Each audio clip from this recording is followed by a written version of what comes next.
Rotation. Hello, rotation exclusive में next topic हमारा है टॉपलिंग। देखो, टॉपलिंग कह सकते हो शॉर्ट टर्म रोटेशन, या मैं प्योर हिंदी में कहूं तो इसको बोलते हैं लुढ़कना। जैसे मेरे पास कोई ऑब्जेक्ट है, जैसे ये चीज, इसको मैं ऐसे धक्का दूं और ये ऐसे यूं लुढ़क जाए, इसको टॉपलिंग कहते हैं। रोलिंग मोशन आगे आएगा, रोलिंग मोशन को कंटिन्यूअस टॉपलिंग कहा जा सकता है। रोलिंग मोशन भी टॉपलिंग होती है, लेकिन पहले हम जरा टॉपलिंग की चर्चा इस रेफरेंस में करते हैं। ये कोई क्यूबिकल ब्लॉक, पहले एग्जांपल में लेता हूं, ऐसा कई बुक्स में तो मिलेगा। यहां पर एक कील है, नेल, ध्यान रखना। ये सरफेस अभी मैं स्मूथ ले रहा हूं, ठीक। यहां पर एक कील है और यहां से हम एक फोर्स लगाते हैं किसी हाइट h पर। इस क्यूब की साइड है a, क्यूब है तो सब तरफ साइड a होगी, ठीक है। जब हम यहां से फोर्स लगाते हैं तो एक्चुअली क्या होता है कि ये अपनी सरफेस से स्लाइटली इस सरफेस को इतना सेक्शन ये छोड़ता है तो थोड़ा सा टिल्ट होता है। टिल्ट इस तरह से होता है कि इसका ऑलमोस्ट सारा वेट, सारी जो से पुश वो इस कील पर आ जाता है। अब mg तो हमेशा सेंटर से लगेगा। नॉर्मल रिएक्शन इस केस में यहां से किधर शिफ्ट हो जाता है। देखो, जहां पे एक्शन लगेगा वही रिएक्शन लगेगा। अभी सारी बॉडी कहां पर है? नेल पर, कील पर, तो रिएक्शन यहां पे चला। अब यहां फोर्सेस की बात करें तो N = mg, क्लियर। और ये जो पॉइंट है वो जिस पे नेल है, अब हमें इसके अबाउट टॉर्क देखना है। अबाउट ओ, देखो F का टॉर्क क्लॉकवाइज O के अबाउट ऐसे, देखो ये F सीधी, ये H, ये F, F H इधर क्लॉकवाइज, और mg का torque anti clockwise, mg a/2 anti clockwise. अब क्रिटिकल कंडीशन ये होती है कि ये दोनों एग्जैक्ट बैलेंस कर, FH = mg a/2। अब H की वैल्यू दे रखी है या mg की वैल्यू दे रखी है, दोनों में से कोई एक दे रखा है, कुछ एक पूछा है, तो सिंपल सी प्रॉब्लम हो जाती है, राइट। अब अगर मैं कहूं कि H की वैल्यू फॉर एग्जांपल यहां पर 3a/4 है, तो फोर्स कितना होगा? तो H लिखा मैंने 3a/4 = mg a/2, इससे कैंसल, तो F आ जाता है 2/3 mg। इसका मतलब H = 3a/4 पे अगर फोर्स लगाओगे और ये नेल इस सिचुएशन में, तो फोर्स कम से कम 2/3 mg होना चाहिए, पहली बात। इसी एग्जांपल में आगे चलते हैं। अब मेरे को बोर्ड की जगह चाहिए, इसलिए मैं हेडिंग मिटा रहा हूं, क्लियर है तुम्हें? लुढ़कने की बात है, यही सिचुएशन है। फर्क सिर्फ इतना करना है कि ये नेल है ना, ये फोर्स जो है, अब फोर्स मैंने कर दी 3/4, मतलब कितना? 75% ऑफ mg। अब मैं काम करता हूं, इस फोर्स को कर देता हूं मैं 60%, माने 60/100, 3/5 mg। तो एक चीज तो क्लियर है कि जो अब फोर्स है इसको F' लिखता हूं, ठीक है। और F रिक्वायर्ड कितना था? 3/4 mg, 70%, ये कितना हो गया? 60%। तो अब ये टॉप तो नहीं करेगा, ये क्लियर। अब देखने वाली बात ये है कि इसका clockwise torque F H clockwise वो है 3/5 mg, h वही है 3/4 a। ठीक है, अब इसको सॉल्व करें इधर, तो ये आता है 9/20 mg a अबाउट ओ, इसका टॉर्क f का। अच्छा mg का टॉर्क देखते हैं, mg a/2 किस तरफ है, एंटी क्लॉकवाइज। 9/20 10/20 होता तो हाफ हो जाता, 9/20 है यानी कि हाफ से कम है, यानी mg a/2 जितना चाहिए, mg a 1/2 यहाँ से चाहिए 1/2 mg a, और है कितना 9/20, मतलब ये टॉर्क कम है। अब ये टॉपल नहीं करेगा, इस स्केल के अबाउट ये घूमेगा नहीं, लेकिन ये दोनों टॉर्क इम्बैलेंस और कोई रोटेशन नहीं हो रहा। जाहिर सी बात है, ऐसा तुम इनसफिशिएंट टॉर्क लगा रहे हो, उसको टॉपल नहीं कर रहा, लेकिन इसका टॉर्क तो है, इसका भी टॉर्क है। अब ऐसे में फोर्स बैलेंसिंग की बात तो तुम कर सकते हो कि नॉर्मल रिएक्शन ऊपर लगेगा, N = mg बैलेंस हो जाएगा, और F फोर्स को इस नेल से जो रिएक्शन फोर्स लगेगा Fr वो बैलेंस कर लेगा। लेकिन अभी टॉर्क इम्बैलेंस्ड, ध्यान से सुनो, mg नीचे n ऊपर, वर्टिकल फोर्स बैलेंस हो गई, हॉरिजॉन्टल फोर्स F और नेल का reaction Fr, sorry vertical force balance हो गई, हॉरिजॉन्टल भी बैलेंस हो जाएगी, लेकिन टॉर्क बैलेंस नहीं होगा। और टोटल इक्विलिब्रियम अगर चाहिए, नेट फोर्स भी 0 होना चाहिए और नेट टॉर्क भी 0 होना चाहिए। अब यहाँ पर एक चीज आती है, वो बड़ी इंटरेस्टिंग है, वो ये है कि यहाँ पर एक और चीज का रोल आता है कि नॉर्मल रिएक्शन अचानक सेंटर से यहाँ नहीं जाता, it moves, it shifts slowly. मान लेते हैं अब नॉर्मल रिएक्शन का जो पॉइंट है, इंटरेस्टिंगली ये तुम पहली बार सुनोगे कि नॉर्मल रिएक्शन का जो पॉइंट ऑफ एप्लीकेशन है वो ना सेंटर होता ना एज होता है, कुछ एज से x डिस्टेंस पर आ जाता है। अब अगर मैं n का रिएक्शन देखूं, n का रिएक्शन का टॉर्क देखूं, तो nx क्लॉकवाइज, nx क्लॉकवाइज इसके सपोर्ट में, ये वाला इसका सपोर्ट में आ जाएगा, यानी कि 9/20 mg a clockwise plus nx clockwise is equal to mg a/2 clockwise. और n फोर्स बैलेंस है तो n = mg होगा, 9/20 mg a mgx mg a/2, mg सब जगह से कैंसिल हो गया, x की वैल्यू आ गई a/2 माइनस 9/20 a।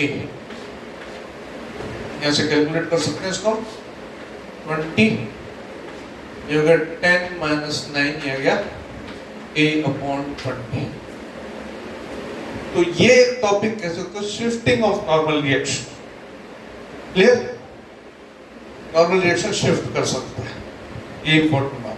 अब इससे आगे चलते हैं, इसी सिचुएशन में अब हम नेल नहीं लगाते, सरफेस स्मूथ नहीं है, बस नॉर्मली ऐसा होता है जैसे कोई टेबल रखी है, तुम उसको धक्का देते हो, तुमने आगे वो नेल नहीं लगा रखा, लेकिन वो लुढ़क सकती है अगर सरफेस पे फ्रिक्शन है तो। जैसे फ्लोर पे रखो,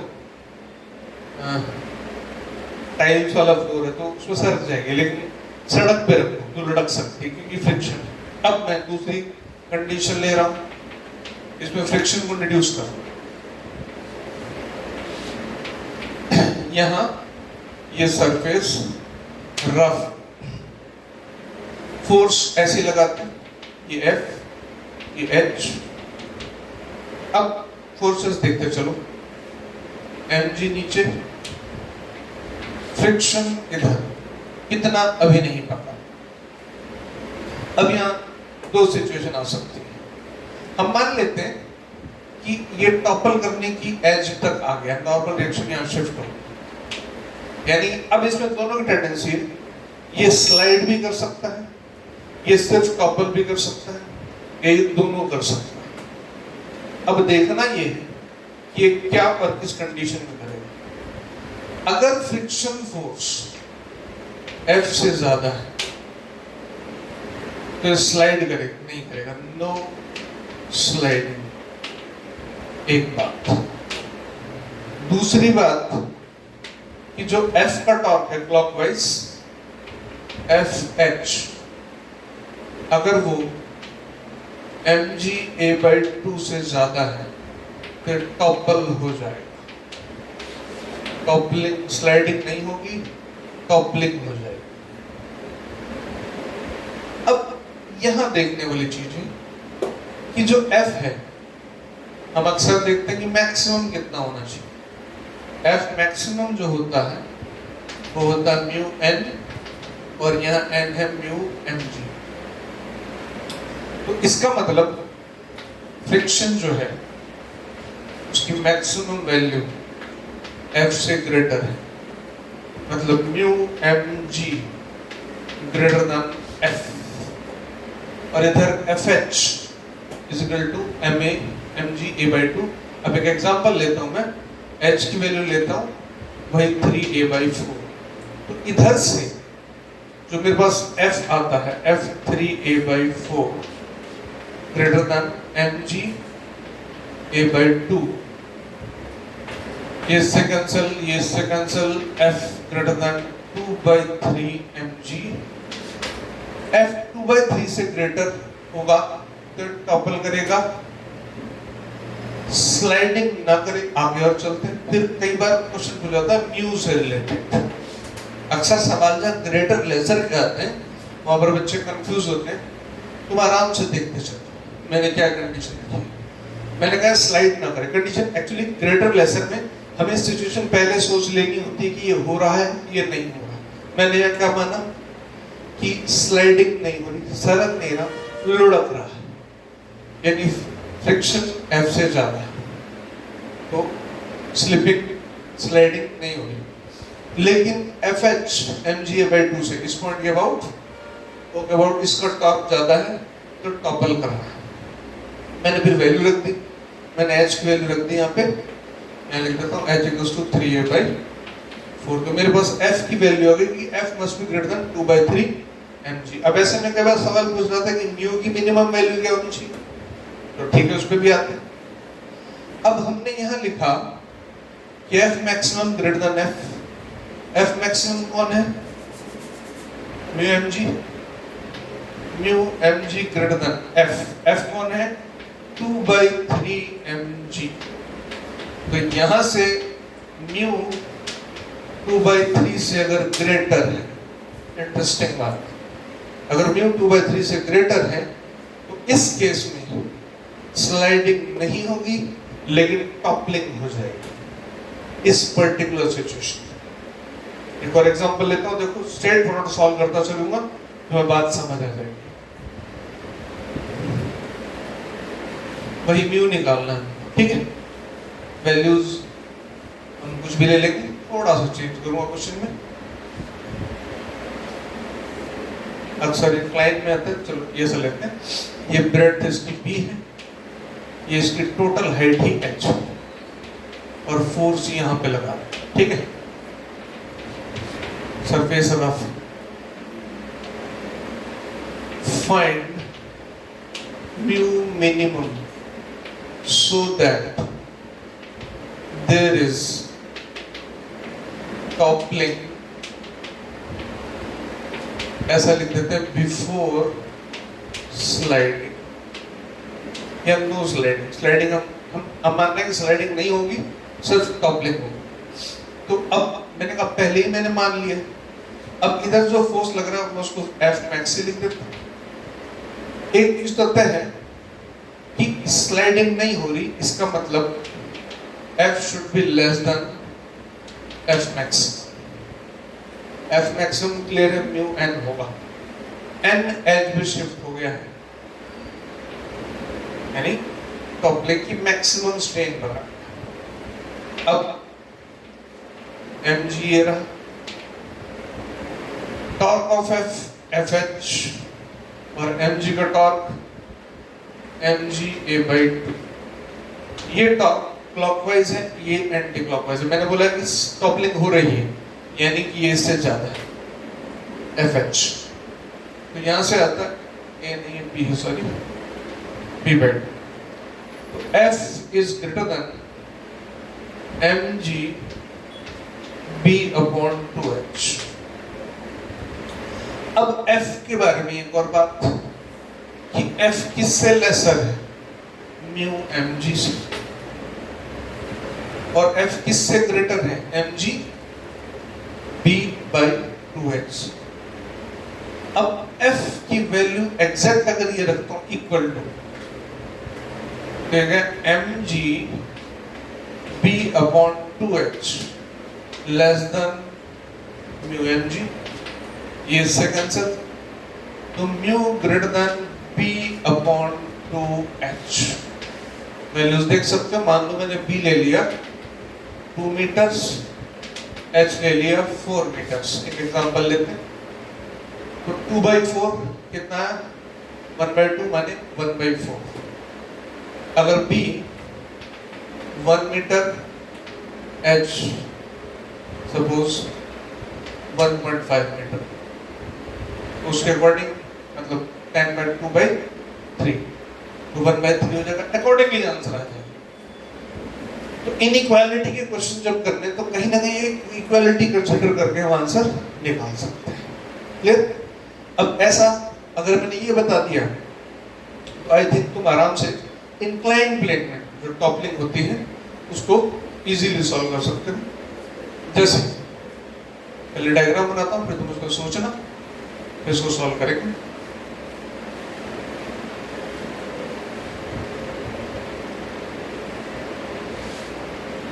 एक ऑब्जेक्ट, ये B, ये H इंक्लाइन सरफेस पे रखा हुआ, सीधे सीधे ले लेते हैं। ये mg sin थीटा, ये mg cos थीटा, और ये नॉर्मल रिएक्शन ऑटोमेटिकली इस एज पर आ गया है, ये हमने मान लिया। ठीक है, ये बिल्कुल टेंडेंसी हो गई इसकी बिल्कुल टॉपल करने की, और फ्रिक्शन कोएफिशिएंट है म्यू। अब ये डिफरेंट कंडीशंस आ सकती हैं। ठीक है, मैं वही सोचूंगा, मैं मानूंगा स्लाइडिंग नहीं है, स्लाइडिंग नहीं है, टॉपलिंग है, मैं ये मानूंगा। तुम इसके रिवर्स भी मान करके अकॉर्डिंगली आंसर निकाल सकते, राइट?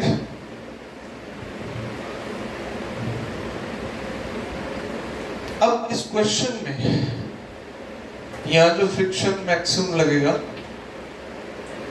मैं इसको पहले लिख देता हूं। फ्रिक्शन मैक्सिमम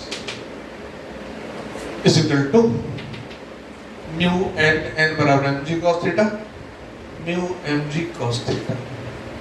अब यहां पर मेरे हिसाब से mg sin थीटा, नीचे खींचने वाली force mu mg cos theta से कम है, यानी स्लाइडिंग नहीं। तो इधर से अगर tan theta less than mu, पहली बात। अब मैं कह रहा हूं कि टॉपलिंग हो रही है O पॉइंट, यानी O पॉइंट के about mg sin theta clock इधर एंटी क्लॉकवाइज और mg cos थीटा क्लॉकवाइज, यानी टॉपल कराना कौन चाह रहा है, ये, यानी mg sin theta h by 2 is greater than mg cos theta b by 2। देख रहा, ये b by 2, ये h by 2। तो इधर से देखो mg mg कैंसिल, 2 कैंसिल, तो tan theta greater than b by h। अब ये किसकी कंडीशन है, टॉपलिंग होने की। ये किसकी कंडीशन है, स्लाइडिंग ना होने की। tan theta b by h से ग्रेटर होना चाहिए और tan थीटा म्यू से लेसर होना चाहिए। मतलब mu should be greater than tan theta, और मैं इसको इक्वालिटी पे ले आता हूं, तो mu should be greater than b by h, तब टॉपलिंग हो जाएगी, स्लाइडिंग नहीं। Got it? Multiple problems are there, deal करोगे तो मैं बात समझ आ जाएगी।